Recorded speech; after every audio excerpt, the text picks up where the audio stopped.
Aloha. Um, so we're moving on from. Well, we'll see. I might go back to it, but I think we're moving on from um, conditional word number four, love. After six or so different parts of it, facets of it, um, and so today I want to talk about conditional word number five, hero or villain, because I think we as a society have kind of lost the plot on this, and with the society that, or a culture, if you don't like that word, um, with a culture that,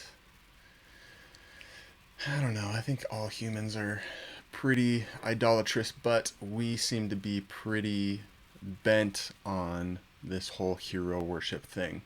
Celebrity culture, stardom, all this stuff seems like it has ramped up to new heights in, I guess, amidst modernity.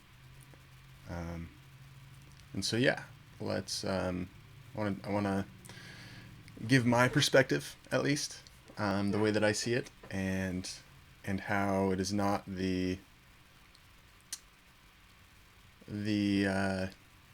concrete, or it's not a gamer accomplishment that you become heroic or you become villainous, and then that's who you are. I don't think these terms work that way. And yeah, so things change and people change, is why this is why heroes and villains. This is why we've lost the plot on it. It's because we've forgotten that things change and people change, at the drop of a hat, constantly. Things are cloudy and ambiguous. People posture, and they fake it till they make it. They act as if, and they fall. They lose sight at different points. They find redemption. They're finally beaten into submission after long proving to be a person of integrity. They finally decide today is the day and begin acting heroically for the very first time. These are all held in tension with each other. They are all happening all the time in different people, and then later on, those other things will apply to that same person that was somewhere else. People also, for some reason, and a lot of times amidst clutch moments, which I would account all of this to grace, to divine grace.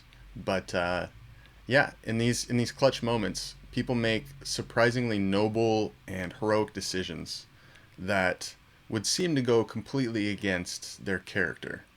Um, and history is chock full of these examples. Um, and so I would say HaShem uses them despite their crookedness, to make straight lines, I guess.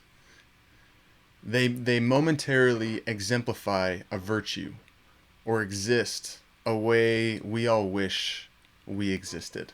Um, and that moment is commendable, for sure. Uh, but only that moment.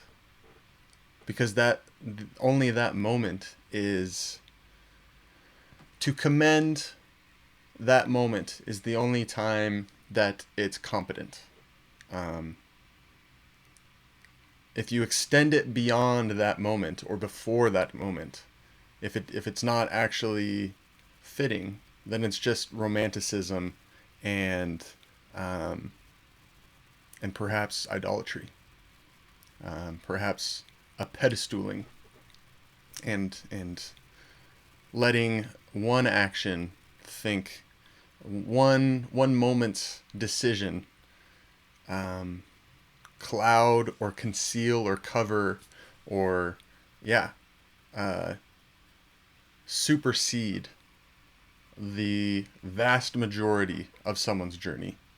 And there's consequences to that, obviously. The act of ascribing people with adjectival titles in the pursuit of displaying their concrete character is both dangerous and simply fallacious. And I reckon it stems from a deep fear of the truth and a desire which springs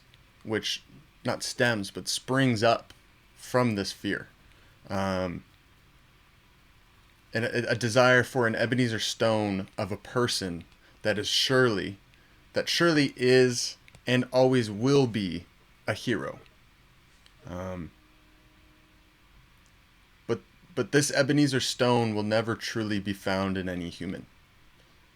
That is, save one, in my opinion, and the opinions of many others. And in this, I understand that I'm using adjectival I'm using adjectives to describe a lot of this, and to do this, this whole exercise. So don't hear what I'm not saying. I'm not trying to make adjectives in general some villainous thing, ironically. As far as humans relating to humans goes, I would say that adjectival, the way that I'm using it, is, and to be a little on the nose, it means final and concrete and romantic and unfounded a lot of times, or at least far too romantic and unfounded. It's often arrogant, though more often it's simply ignorant. And in that ignorance, because of that ignorance, it's idealistic. And then maybe most of all, just the way that humans work. The adjectival is amnesic, like I think that's the word, amnesic, like an amnesia. We just forget about the way it was before, or about the way this person was before. We just so want to cling to these moments and to forget about the past. Unless they've wronged us or something like that. Then we do the opposite. But in this glorifying, pedestaling sense. And I guess that other side gets to villain. And how we can, once a villain, always a villain, people, you know? And so, yeah, with all of those, I would say that the tendency with the adjectival vision, maybe, the adjectival way of seeing the world, can tend to be, with all of those things I listed, it can tend to be idolatrous. Above all. And I guess that's why it's important to audit this. And then on the other hand, you have, to go with the adjectival, you have the adverbial. And so I would say, again, as far as humans relating to humans goes, the adverbial is momentary and fleeting and precise and provable, and like before, it's at least more precise and provable than the adjectival mode of operation. I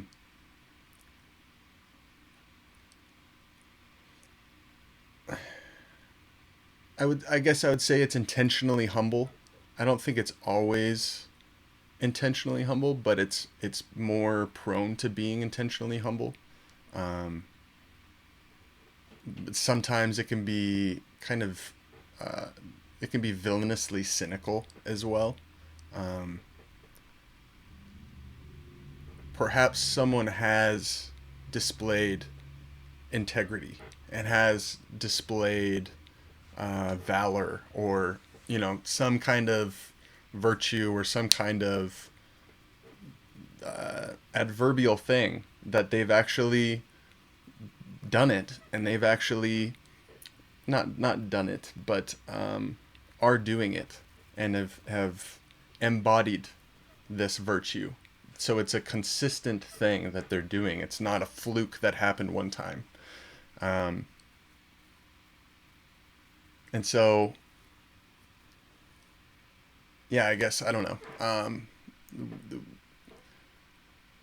It can be cynical to call that person, to look at that person overly adverbial and not want to give them, not credit, but to not see reality for reality, that they are a person of integrity or have long been proving that they are integrous or whatever.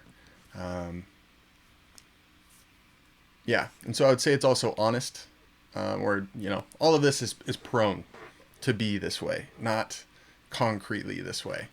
It tends to be honest, and I would say below all of that, it would be loving, to where above all of the adjectival is idolatry, below all of the adverbial is love.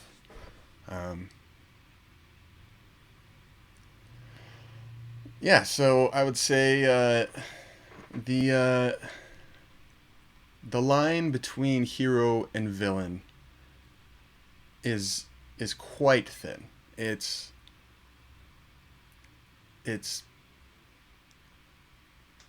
horrifyingly thin, disturbingly thin, because we have the ability, and we do this, to cross back and forth between hero and villain constantly throughout every day with each and every decision that we make. That's where a hero is decided and a villain is decided. It's in each and every moment. Are you choosing to be a hero, or are you choosing to be a villain? Are your decisions and your actions, and even going back further, your thoughts, and back further, your desires, are these feeding into heroic moments, moments of displayed heroism, and or is it I don't know, kind of with the path of least resistance thing? Is it just like flowing with these desires and thoughts and actions, these moments of villainy? Yeah. So just remember that it is a thin line, and that it is, they're two realms that you totally have the ability to continuously go back and forth between the two. So when yourself understand that I guess that gives some grace, and it also gives some insight into what's going on. Like, why am I making this decision? But then I was just making these good like, yes, it's a process, and you're learning to remain further in this heroic kind, but you still fall into the villainous with those bad decisions that you make, and those pouring into those bad desires instead of the good ones. And so that's a consistent thing. But then, and I'm going to do a video here soon called Hollywood is a Thermometer, something like that. With all of the talk of the hero story, and especially with critical drinker kind of stuff, it's easy to be in like woke Hollywood and whatnot. It's really easy to miss what's actually going on and how the world actually works, and to be romantic in that way of like just oh, it's unambiguously they're just woke, this, that, and the other, or they're just this, like there's a lot underneath that. And so, yeah, apply this lens or this heuristic or whatever also to Hollywood. Or to, not to Hollywood, I mean to Hollywood as well, but to the world that you're experiencing. When you, yeah, feel led to just idolize someone as a hero, or to, I don't know what the term would be, to objectify someone and seeing them as a villain. I mean, both sides, you're really objectifying them, and you're no longer treating them as a person, but as a thing. In that way, you're kind of rendering them a thing in the positive way or in the negative way, both a curse in that. Um, so I would say, yeah, just be careful of how tight you hold on to these things, because you're gonna get disappointed. If you're gonna get disappointed, or you're gonna miss out. If you think that heroes are always heroes, once a hero, always a hero, you're gonna be so disappointed and misled, um, when they're not perfect, when they're not blameless. And on the other side, if you think, if you hold to like once a villain, always a villain, then in the same way, uh, you're gonna miss out on the fullness of life and on what HaShem is doing, on what the Spirit is doing, um, and you'll miss out on love. More importantly than, you know a lot of other things. Um, so yeah, be heroic more than you are villainous. Aloha.